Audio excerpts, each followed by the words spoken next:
3, 2, 1. Itu kan arus truk gitu. Oke, assalamualaikum warahmatullahi wabarakatuh. Waalaikumsalam. Sore teman-teman klub buku dari Hilton. Pertemuan ketiga ini sekaligus sebagai penutup parade sastra. Oh, saya baru ikut. Paradenya, Cak. Klub Paradenya, tapi bukunya masih. klub bukunya masih sampai Desember. Kita sudah list 6 buku. Di buku yang ketiga kita bahas bagaimana cara membaca sastra. Oke, ini memang bagian dari buku-buku itu mungkin sekitar 15 tahun terakhir atau lebih dia banyak menulis buku ya semacam catatan ringan atau refleksi dari seorang profesor sastra lebih tanpa ada penyebut teori-teori atau apa, ringan, bahasanya jauh lebih ringan dibanding buku-bukunya yang sebelum itu, dan lebih banyak membahas hal mendasar. Sebelum ini pernah dia nulis How to Read a Poem. Bagaimana sih sebenarnya kita memperlakukan puisi ini, membaca puisi ini dalam sebuah analisa gitu ya.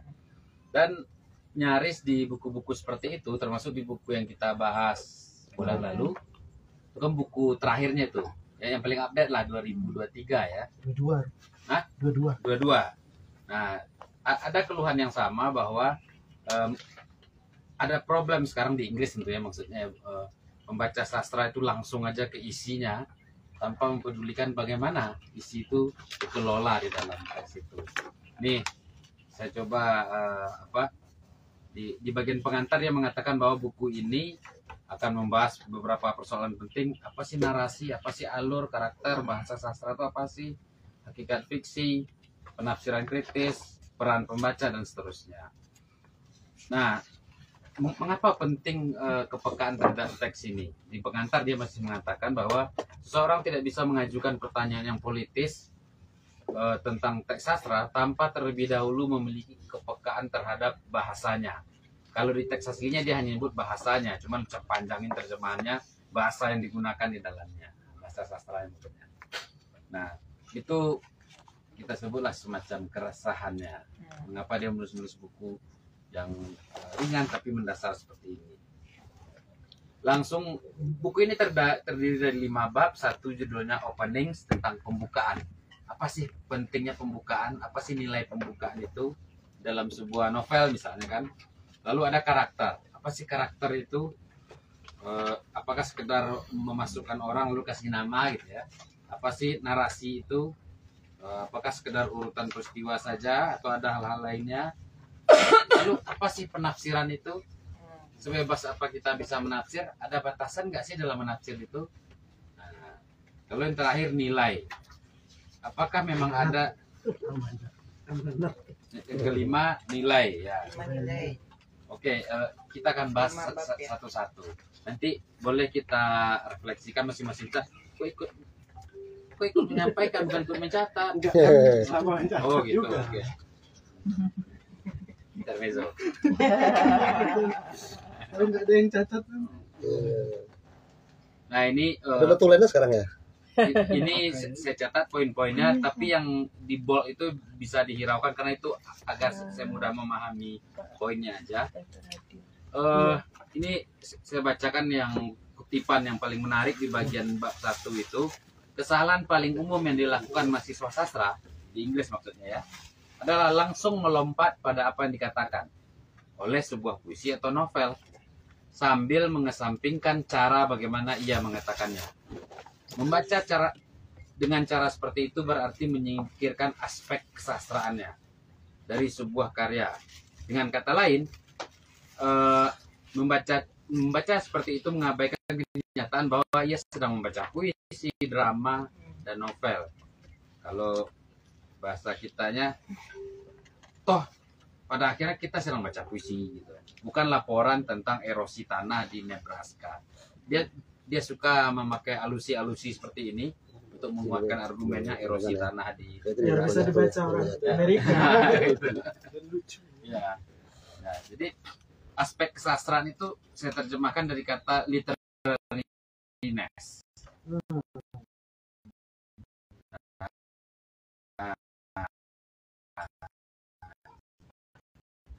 Jadi saya tambahkan sebenarnya artinya kesastraan aja ya. Saya tambahkan aspek kesastraan saja. Menilai karya sastra menuntut jenis pembacaan yang sangat waspada. Dia menekankan bahwa memang seperti berada di sebuah medan potensial. Pembacaan yang peka pada kata kepekaan sering muncul ya. Pembacaan yang peka pada nada, suasana, tempo, genre, sintaksis, tata bahasa, tekstur, ritme, struktur naratif, tanda baca, ambiguitas. Pendeknya, segala sesuatu yang masuk dalam kategori bentuk.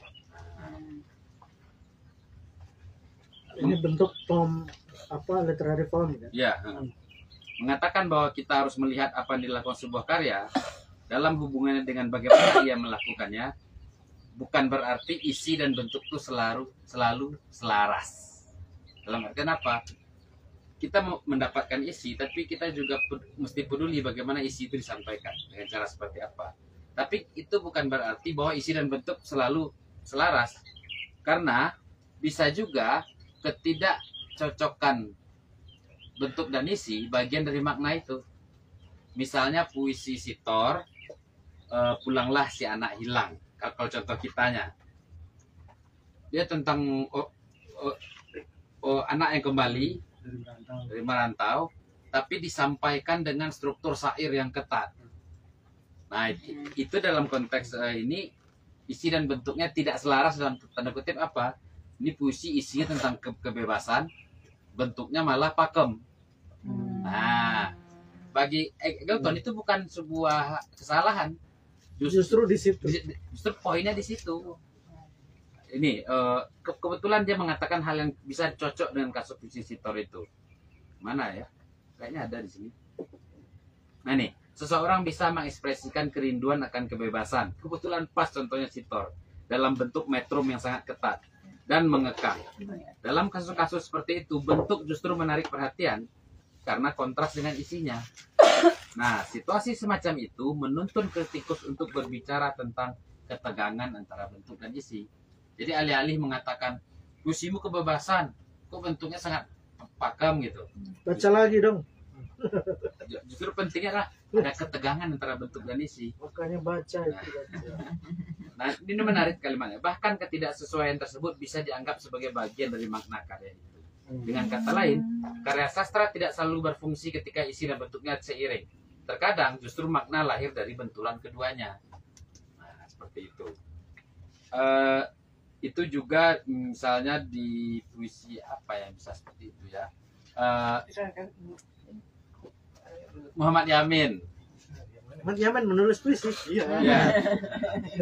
Puisinya tentang dunia baru, tapi strukturnya pantun gitu. Itu Yamin udah ngomongin dunia baru itu sudah kontradiksi. Iya. Gitu. Belajar menjadi seorang kritikus sastra untuk Aryo Eggleton kayaknya nulis nih. Pada dasarnya berarti belajar menguasai seperangkat teknik. Sama halnya dengan teknik lain, menyelam dengan tabung oksigen atau bermain trombon. Semua itu lebih mudah dipelajari lewat praktik ketimbang teori. Intinya adalah perhatian yang lebih tajam terhadap bahasa mesti ada gitu dibandingkan perhatian kita pada resep makanan atau daftar cucian. Dia emang suka lelucon seperti itu membanding-bandingkan. Nah, ini ada beberapa contoh yang sayangnya saya belum baca karya, tapi makanya saya kutip aja. Dickens dalam pembukaan Bleak House tidak berkata secara langsung tentang sistem hukum Inggris yang membingungkan. Ia malah menghidupkannya melalui citraan yang konkret, melalui kabut yang terus-menerus menelan kota London. Dengan demikian, pembaca tidak hanya mengetahui bahwa hukum itu kacau, tapi juga merasakan kekacauan itu sejak halaman pertama. Sama dua-duanya, Makanya. konsumsi sama dapat hadir. Oke. Lanjut. Oh, ya. Sorry. Kabut, jadi di dalam paragraf pertama novel itu di mana-mana ada kabut, berbagai jenis kabut. Nah, kabut Dickens ini adalah contoh klasik bagaimana bentuk sastra tak terpisahkan dari isinya. Ulangan kata kabut bukan hanya efek stylistik, ia sendiri adalah bagian dari makna. Lalu dia memberi contoh juga novel Fort Maddox berjudul Good Soldier. Nah, Ini adalah kisah paling menyedihkan yang pernah saya lihat. Itu kalimat pertama novel itu. Kalimat pembuka ini mengundang kita dengan kesederhanaannya, tapi segera menimbulkan tanda tanya. Bagaimana mungkin sebuah kisah pribadi yang diceritakan langsung oleh narator sekaligus disebut sebagai sesuatu yang ia dengar? Kata pernah didengar menimbulkan jarak. Narator seolah mengaburkan apakah kisah itu pengalaman langsung atau hanya kabar yang sampai kepadanya.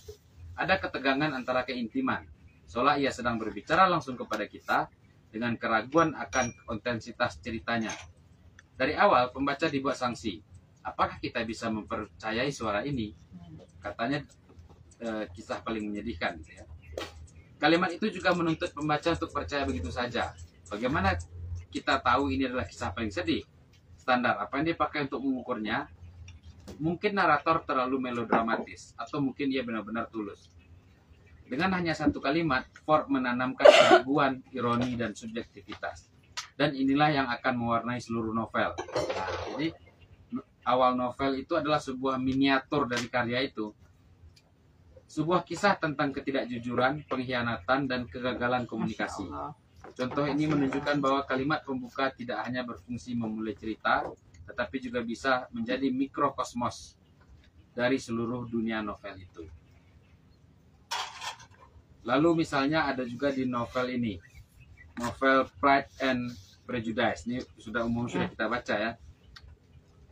Kalimat pembuka novel ini begini. Sudah menjadi kebenaran yang diakui secara universal bahwa seorang pria lajang yang memiliki kekayaan besar pasti membutuhkan istri.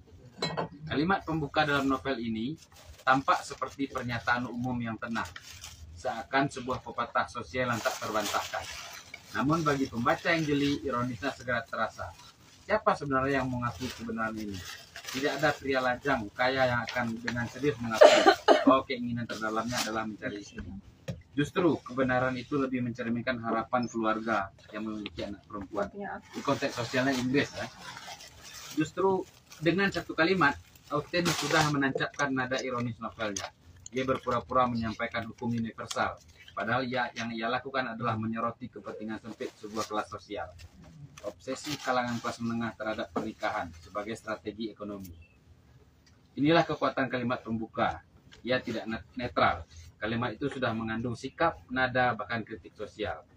Pembaca yang cukup peka akan menangkap jarak antara suara narator dengan kebenaran universal yang ia klaim. Jarak itulah yang menciptakan humor sekaligus komentar tajam. Nah, jadi ini konteks sosial Inggrisnya mungkin tidak terlalu dekat dengan kita ya, tapi Egerton mengatakan di sini dalam konteks sosial itu ini tidak mungkin pengakuan laki-laki. Ya. Tapi justru di sanalah nada mengejutkan dari novel itu. Jadi setiap pembukaan karya sastra mengandung isyarat bagaimana ia seharusnya membaca. Bagaimana seharusnya kita membacanya.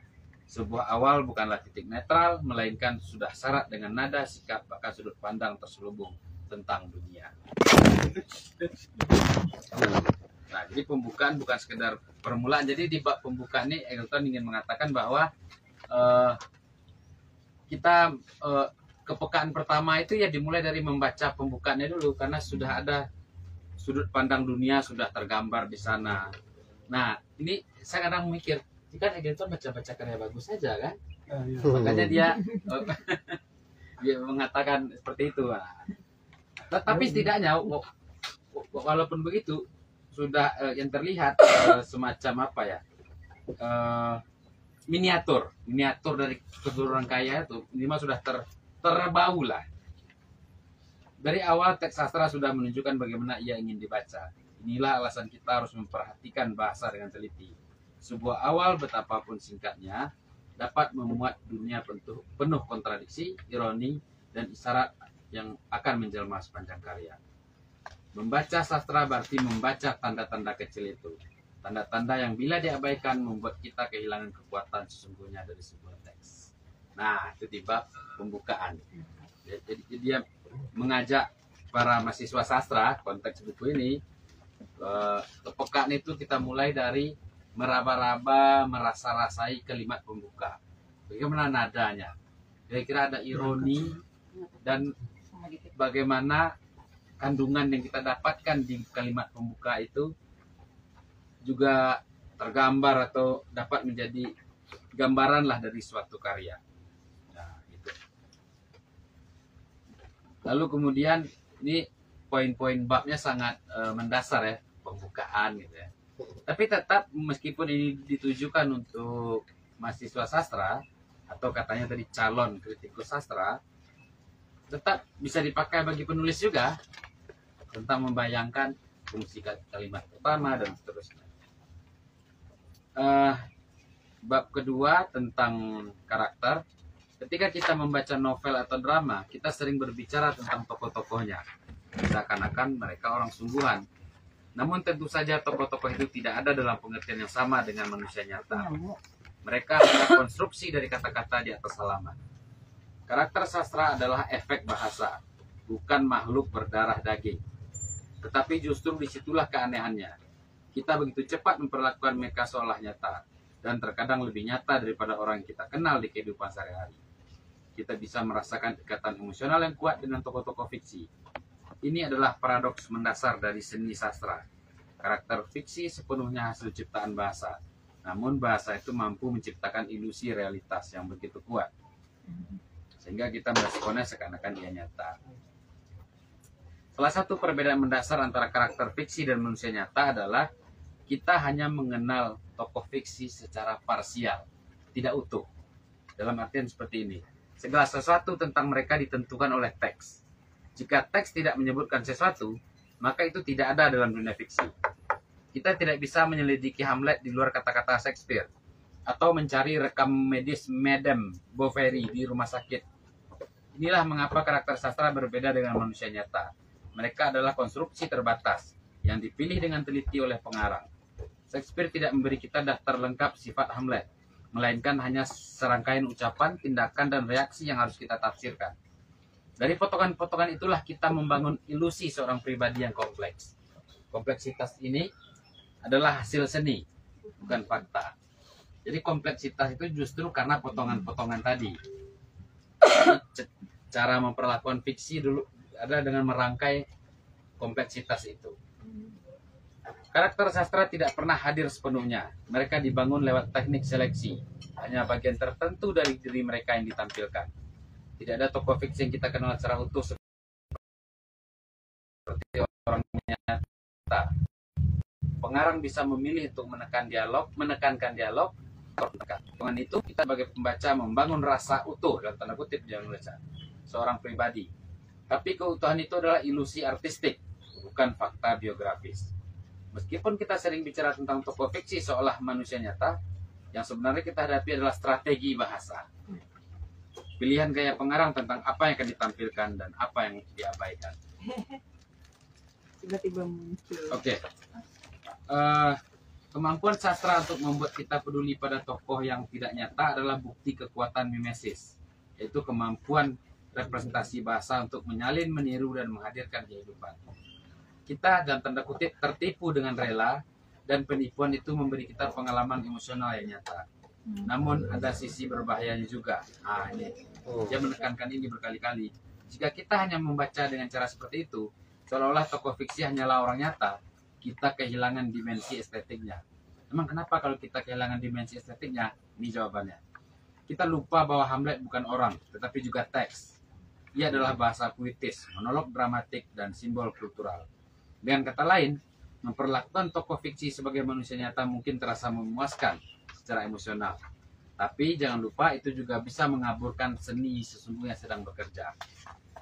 Tidak semua tokoh sastra dimaksudkan untuk artinya gini, kalau kita yang anggap dia hanya sekedar manusia yang kompleks tuh seperti manusia kita lupa bahwa potongan-potongan tadi punya dampaknya. Bagaimana potongan-potongan itu bekerja. Tidak semua tokoh sastra dimaksudkan terasa realistis. Ada perbedaan mendasar antara karakter yang dibuat agar menyerupai manusia biasa dengan karakter yang lebih bersifat simbolis atau alegoris. Ini kayaknya lebih umum kita pahami. Nah ini, cara kita membaca tokoh harus peka pada strategi pengarang. Jika kita memperlakukan tokoh alegoris seakan mereka individu penuh, kita akan kehilangan maksud simboliknya. Sebaliknya, jika kita memperlakukan tokoh realis hanya sebagai ide, kita akan merusak ilusi kehidupannya. Nah, ini poin pentingnya maksud saya tadi. Ini masih penjelasan tadi. Karakter fiksi tidak pernah berdiri sendiri. Mereka selalu didefinisikan lewat relasi. Relasi apakah? Hubungan dengan tokoh lain, dengan masyarakat, dengan konteks sosial yang mengelilinginya di dalam karya itu.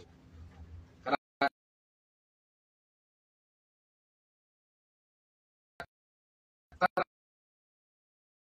adalah posisi dalam jaringan. Ia didefinisikan oleh apa yang bukan dirinya, oleh diri, bukan sekedar feelingnya di sekitarnya.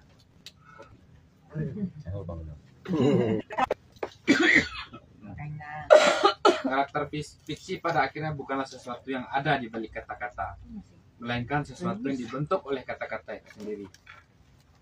Bahasa adalah medium utama pembentukan karakter. Dialog misalnya bukan sekedar sarana informasi, melainkan pencipta kepribadian. Cara tokoh berbicara, pilihan katanya, panjang pendek kalimatnya, bahkan jeda atau pengulangan menjadi penanda siapa mereka. Karakter sastra adalah efek gaya. Mereka bukan orang sungguhan yang kebetulan dituliskan, tapi diciptakan sepenuhnya oleh struktur bahasa. Nah ini, melihat karakter hanya sebagai manusia nyata bisa menyesatkan. Sastra bekerja dengan cara lain. Ia membentuk individu melalui sistem tanda, peran, dan relasi. Jika kita terjebak dalam memperlakukan tokoh seakan hidup, kita bisa gagal melihat dimensi formal, ideologis, atau simbolisnya yang sedang dimainkan teks. Nah itu poinnya tadi, mengapa dia mengatakan kalau kita hanya anggap dia sebagai representasi tokoh nyata. Oh ya, pas. Murid yang baik. Rekan. Rekan sejawat. Jadi intinya membaca sastra bukan hanya soal percaya pada ilusi, tapi juga sadar bagaimana ilusi itu dibangun. Tokoh sastra dibentuk oleh dan sekaligus mewakili struktur sosial dan ideologi zamannya.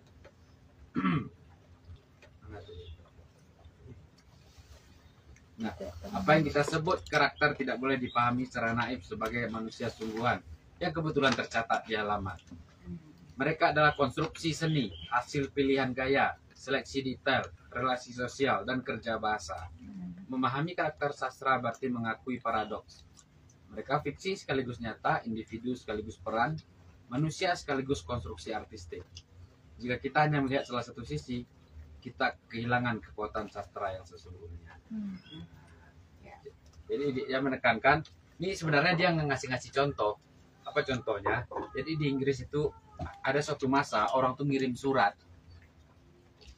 Salah satu kebiasaan orang Inggris tuh ngirim surat ke pengarang atau penerbit tentang tokoh yang dibacanya. Dia bilang, mengapa kamu bunuh dia di bagian akhir? Gitu. Tetapi bukan hanya sekedar catatan yang pembaca, itu dengan mendesak gitu. Nah, semestinya di bagian novelnya siapa itu? Di JBS ada itu. Jadi Tidak sepakat dengan back itu. mengapa Egerton mengatakan di sini dalam konteks Inggris karakter fiksi bukan hanya sekedar ilusi orang nyata itu, kan ada kasus-kasus seperti itu dan cukup menggejala lah. Ini melihatkan beberapa kali contoh misalnya yang pembaca mengatakan resikonya kalau dia mati gitu apa gitu. Tapi itu katanya paradoksnya. Sastra membuat kita hidup di dunia sekaligus, dunia ilusi, realitas, dan dunia kesadaran artistik. Karakter adalah semacam Janus face figure, wajah Janus ya di mitologi Yunani. Satu wajah menghadap ke arah kehidupan sehari-hari, wajah lain menghadap ke arah seni. Nah, pembaca Inggris melihatnya wajah yang menghadap kehidupan sehari-hari ini, makanya dikirim surat. Kayaknya aku suka. Ya. Kenapa Isnan duda gitu? Kenapa Ulin jadi duda? Aku tuh bukan tidak suka Isnan ya, aku benci sama Isnan. Lalu di bab 3, narasi. Cerita dalam bentuk apapun merupakan cara paling alami manusia memahami dunia. Sejak kecil kita sudah dikelilingi oleh narasi, dongeng sebelum tidur, gosip keluarga, sejarah nasional, khotbah, hingga laporan berita. Kita cenderung menangkap pengalaman dalam bentuk awal, tengah, dan akhir, sebab dan akibat, tokoh dan peristiwa. Narasi adalah bentuk paling alami dari penceritaan. Ia seperti cara bawaan kita dalam mengorganisasi waktu dan peristiwa ke dalam pola yang masuk akal. Namun justru karena tampak begitu alami, narasi sering luput disadari sebagai bentuk artistik. Artinya apa? Mengapa sih kita harus sadar ini adalah sebentuk artistik atau dia dibuat? Kita lupa bahwa cerita juga merupakan konstruksi. Ini adalah hasil pilihan, seleksi, dan pengaturan. Narasi bukanlah cermin murni dari kehidupan. Ia selalu menyusun realitas ke dalam urutan tertentu, memilih sudut pandang, menonjolkan sebagian, dan menghapus yang lain. Bahkan ketika tampak netral, sebuah narasi bekerja seperti lensa. Dia membentuk cara kita melihat. Memahami sastra berarti juga memahami bagaimana cerita dikonstruksi. Itu poinnya. Novel, drama, epos, dan puisi panjang semuanya tidak hanya menceritakan sesuatu, tapi juga mengajarkan kita bagaimana ia bercerita.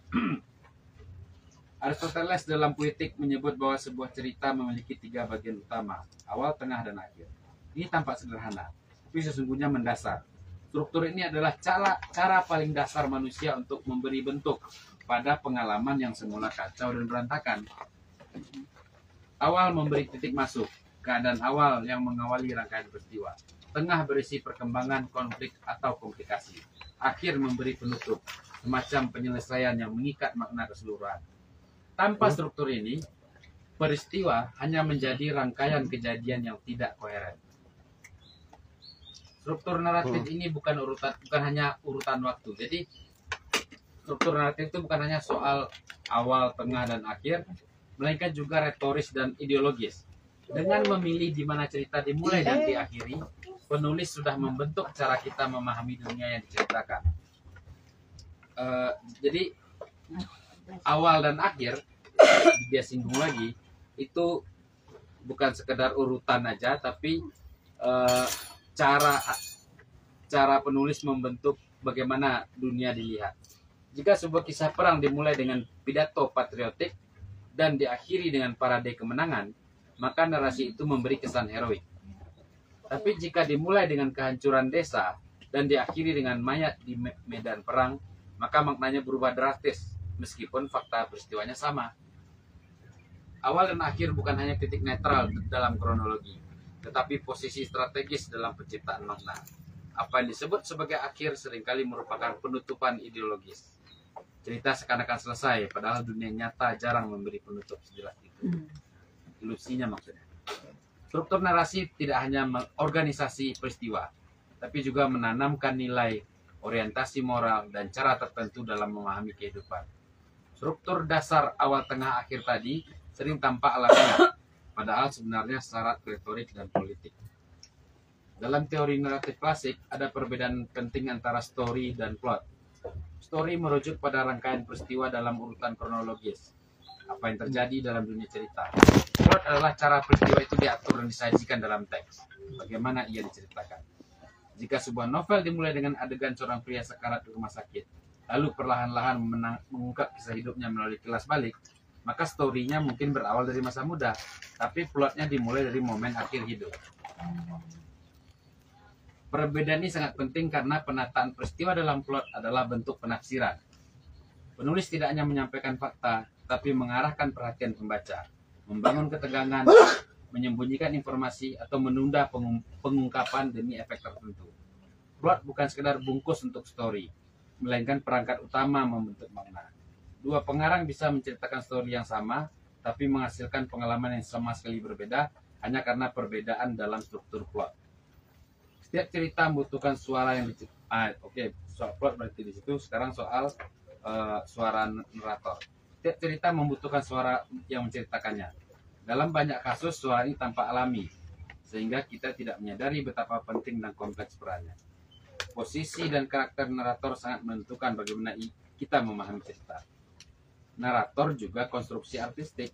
Ia bukan sekedar saluran netral untuk menyampaikan cerita, tapi bagian dari gaya dan strategi pengarang. Seorang narator dapat membentuk nuansa moral, humor, atau ironi dari keseluruhan. Ini naratornya agak panjang gitu. Karena itu memahami siapa yang berbicara dan dari posisi mana adalah langkah kunci dalam membaca narasi. Tidak ada cerita yang datang tanpa sudut pandang. Setiap narasi selalu memandang dunia dari satu tempat tertentu, baik disadari atau tidak. Sudut pandang adalah salah satu aspek paling mendasar dan menentukan dalam struktur naratif tadi. Ia bukan hanya persoalan teknis, siapa yang bercerita, melainkan soal cara dunia cerita dipersepsi, ditafsirkan, dan dimaknai. Melalui sudut pandang, pembaca diarahkan untuk melihat dunia fiksi dari posisi tertentu, dengan pengetahuan, jarak emosional, dan bias yang juga tertentu. Sudut pandang juga menyiratkan relasi kekuasaan.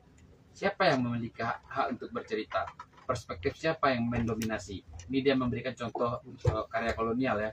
Dalam novel kolonial, misalnya, seringkali suara masyarakat terjajah ditekan atau disaring melalui narator kolonial, sehingga pembaca hanya mendapatkan dunia mereka lewat kacamata luar. Sebaliknya, novel pasca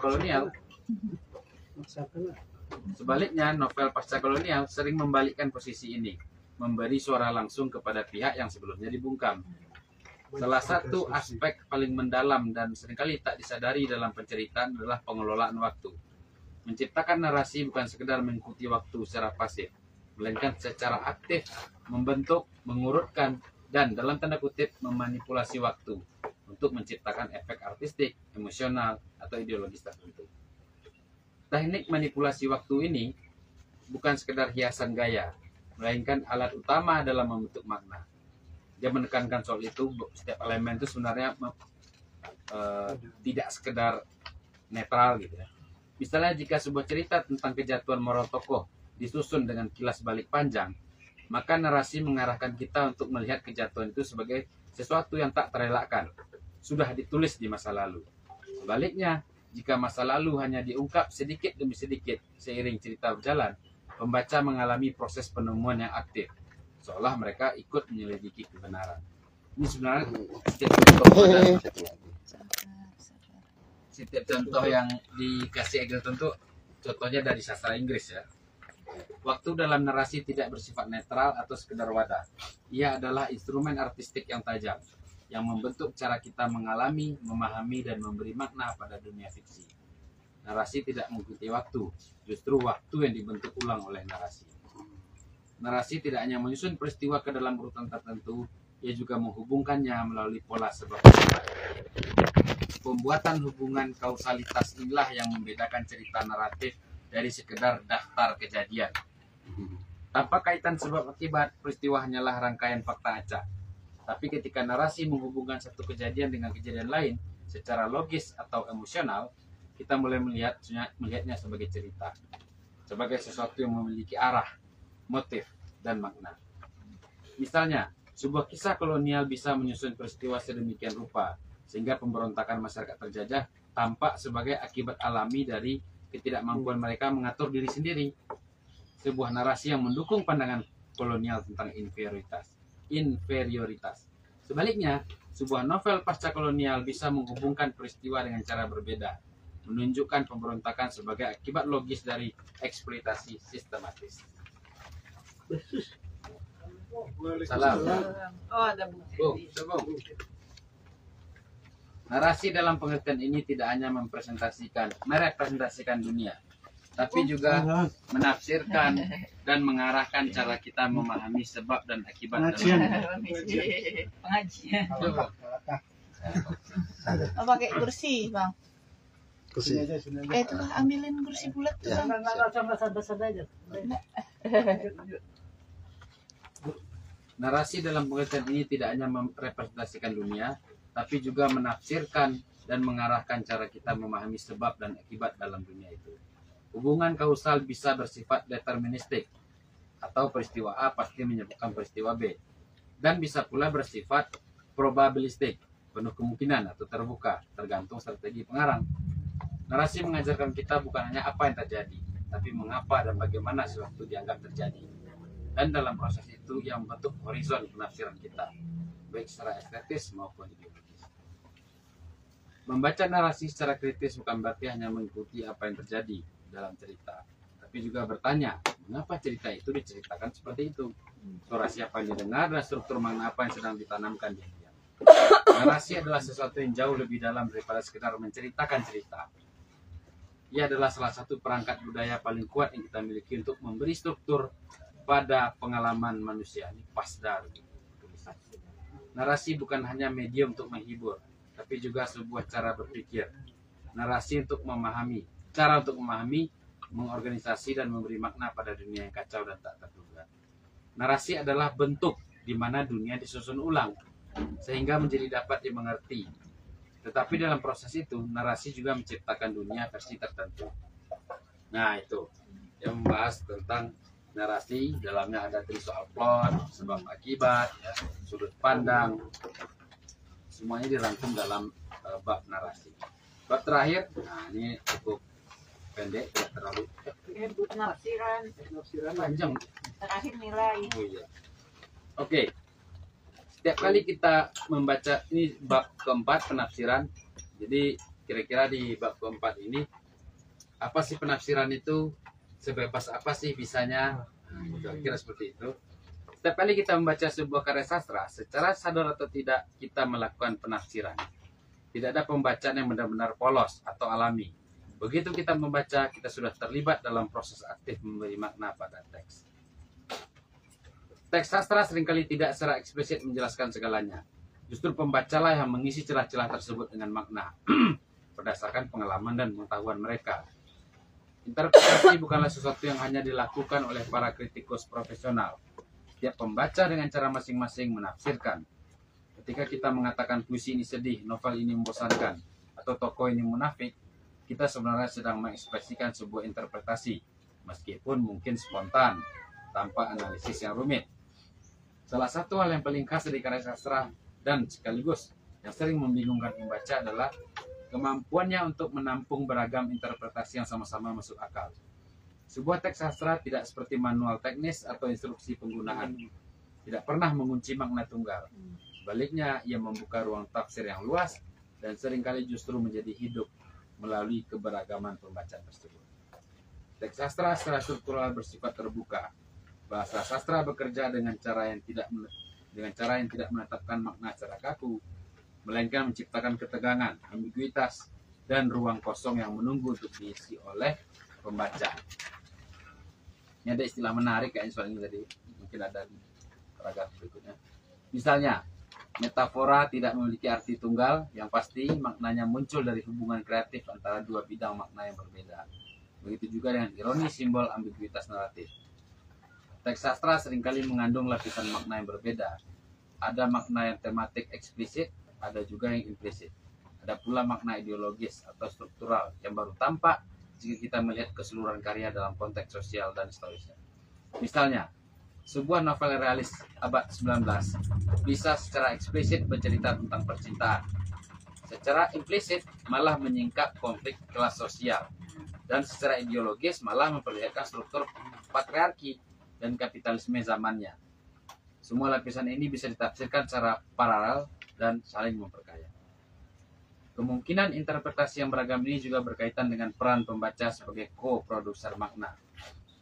Pembaca tidak hanya menerima makna yang diberikan teks, tapi ikut membentuknya. Dua pembaca dengan latar belakang berbeda akan menghasilkan pemahaman yang berbeda pada teks yang sama. Keduanya bisa sama-sama sah selama didukung oleh bukti tekstual dan kerangka pembacaan yang konsisten. Teks sastra adalah medan terbuka bagi interpretasi, bukan benda mati yang menyimpan satu pesan rahasia. Inilah sebabnya mengapa kritik sastra bukan kegiatan mencari jawaban yang benar, seperti dalam soal matematika, melainkan sebuah percakapan terus-menerus, di mana berbagai pembacaan berinteraksi, berdebat, dan menghidupkan teks dari berbagai arah. Interpretasi tidak pernah berlangsung dalam ruang kosong. Ia selalu terikat dan dibentuk oleh konteks sosial, sejarah, serta institusi budaya. Dengan kata lain, makna bukan hanya hasil interaksi antara teks dan pembaca secara individual, tapi juga hasil jejaring kekuasaan dan kebiasaan sosial yang mengarahkan cara kita membaca. Contoh, Dalam konteks kolonial dan pasca kolonial, interpretasi seringkali merupakan arena perebutan makna. Dalam masa kolonial, teks sastra Eropa diajarkan di wilayah jajahan sebagai bagian dari proyek peradaban. Makna teks tersebut diarahkan untuk mendukung pandangan dunia kolonial dan menanamkan rasa inferioritas terhadap budaya lokal. Sebaliknya, dalam masa pasca kolonial, muncul upaya untuk menafsirkan ulang teks itu dan mengangkat teks lokal dari perspektif yang menentang hegemoni kolonial. Konteks sosial bisa mengubah cara teks dibaca secara radikal. Contoh, sebuah puisi religius yang dulu dibaca secara literal sebagai ekspresi iman, dalam konteks sekuler modern, bisa dibaca sebagai teks estetis atau bahkan sebagai dokumen sejarah. Sebaliknya, teks yang dulu dianggap hanya hiburan bisa diangkat menjadi teks kanonik dalam situasi politik tertentu. Misalnya untuk membangun identitas budaya nasional. Pembaca bukanlah penerima pasif yang menangkap makna yang sudah ada dalam teks, melainkan peserta aktif yang secara konstan bernegosiasi, memilih dan membangun makna melalui interaksi mereka dengan teks. Setiap pembaca datang ke sebuah teks dengan perangkat penafsirannya sendiri, pengalaman hidup, nilai-nilai pribadi, latar belakang budaya, pengetahuan bahasa, pendidikan, serta kerangka intelektual tertentu. Semua faktor ini membentuk bagaimana seseorang memahami teks, apa yang mereka perhatikan, apa yang mereka abaikan, dan bagaimana mereka menilai isi cerita. Tak ada pembaca netral. Setiap interpretasi membawa jejak subjektivitas dan posisi sosial pembaca. Bahkan ketika seorang kritikus mencoba objektif, ia tetap berbicara dari satu tempat dan tradisi intelektual tertentu, dari lembaga akademik tertentu, dan dari horizon budaya tertentu.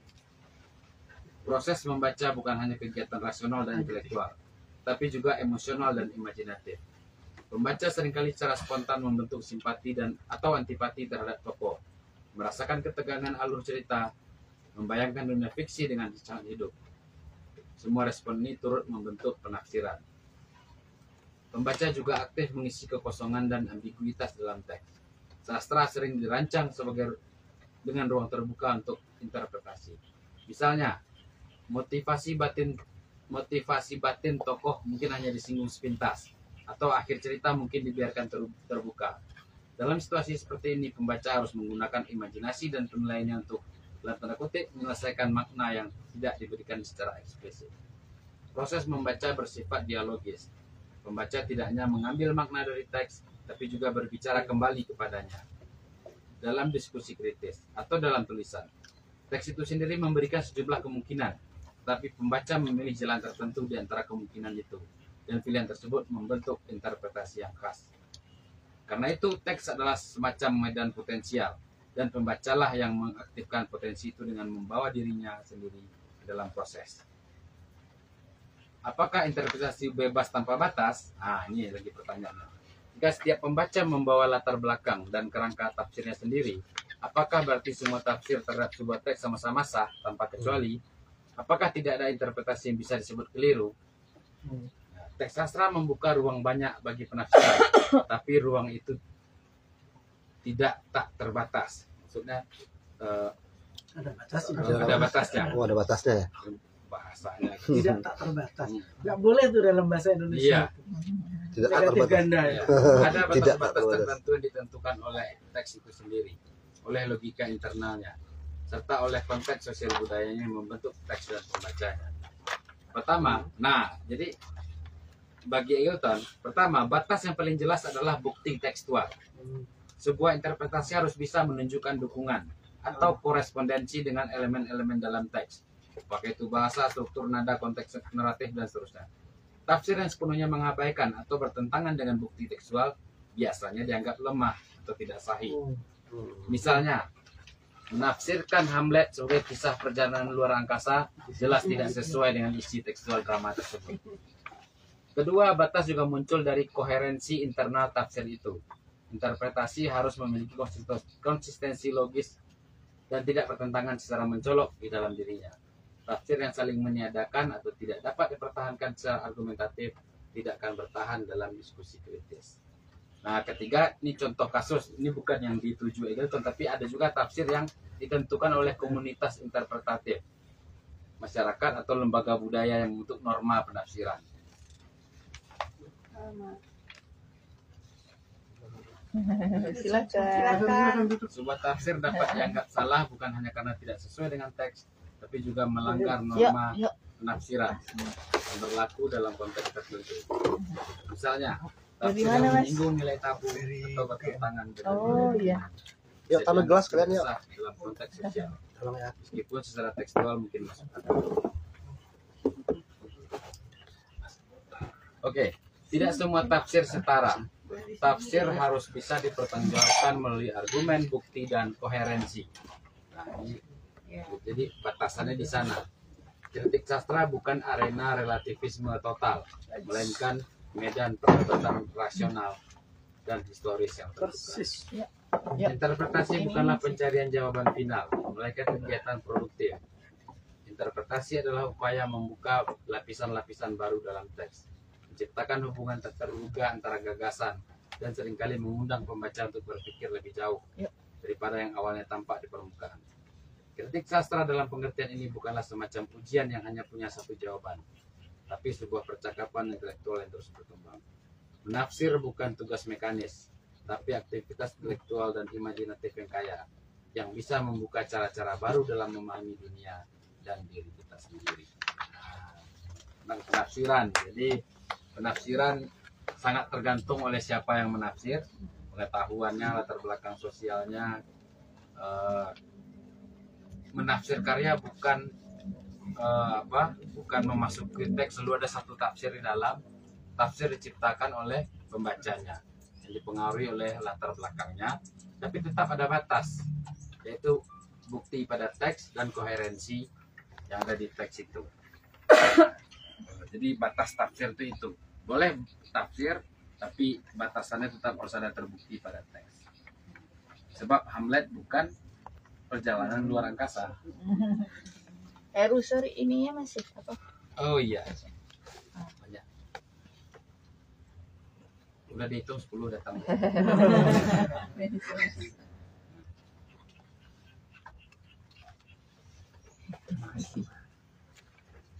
Ada satu lagi. Oh, udah. Terakhir Oke, nomor bab 5 terakhir. nilai. Nah, ini yang Aryo bilang jangan panjang-panjang bab terakhir katanya. Oke, poin-poin penting aja. Sisanya Aryo ya. Ya. Nilai sastra bukanlah sifat bawaan dari teks itu sendiri.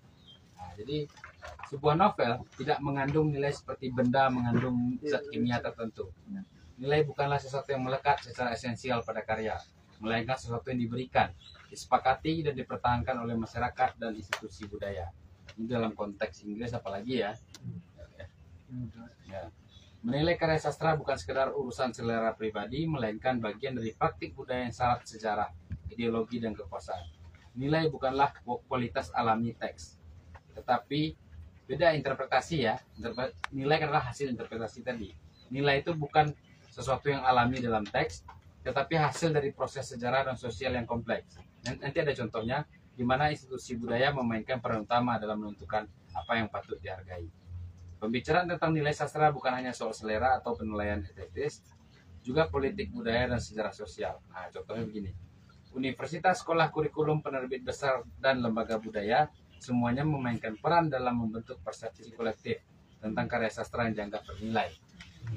LJBS.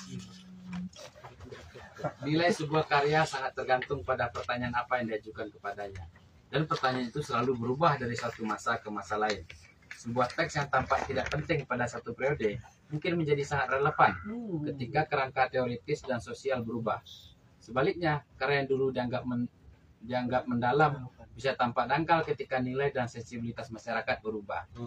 Misalnya Muhammad Yamin. Nah, kita contoh Muhammad Yamin kan mengagetkan di era itu.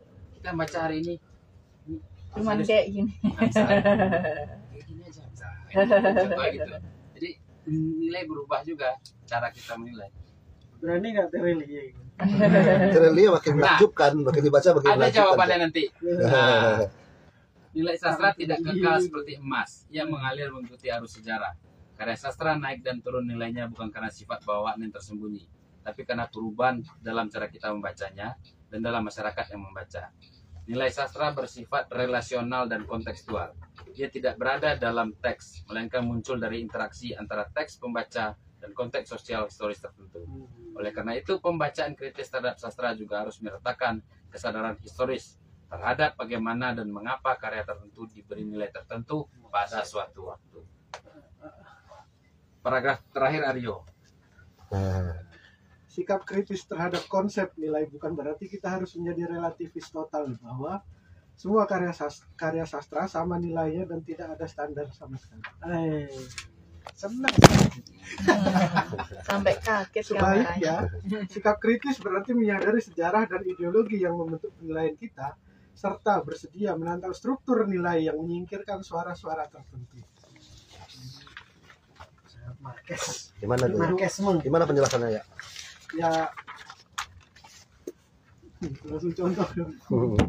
Ya kan berarti ada ini ya, ada misalkan ada satu ideologi atau nilai yang udah dominan gitu, dan dia jadi semacam konsensus bagi standar untuk melihat suatu karya sastra dan lain sebagainya.